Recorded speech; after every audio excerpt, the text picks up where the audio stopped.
And good evening once again, ladies and gentlemen. It is good to see you again. Here's some headlines today from last night's Heat Indiana game. Larry Bird calls Pacers soft.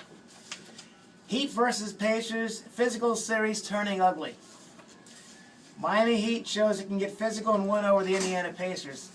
The best one of all is when Larry Bird, who's old school, called his Pacers soft.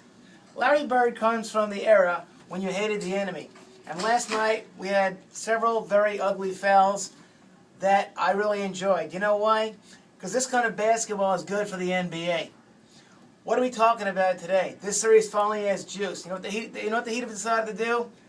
Start beating up on these guys. You know what? I think it's great. Now Haslem may be suspended for his shot last night, and Pittman is going to get one even worse. But the point has been made now to Indiana that the Heat are going to bring it. Can Indiana fire back? Sadly, even though Larry Bird calls him soft, he's not playing anymore.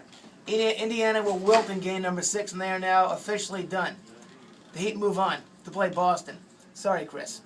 Later on today on the now famous game show called Name That Big Stick, we will honor one of Chris's Atlanta Braves, Michael Bourn, which is kind of buffoonery because we're honoring a guy that had his first 2 home runs last night of the entire season. No, he didn't. Yeah, he did. Those were his first 2. No, he's got 3 now. Did he get one today? No, he's had one before. So that was he now has 3. He now has 3. Oh, don't worry about that. Anyway, he has 3 home runs now. He hit 2 last night. 2 or 3. Michael Bourn is our guy in the now famous game show called Name That Big Stick. And I'll see you guys later on.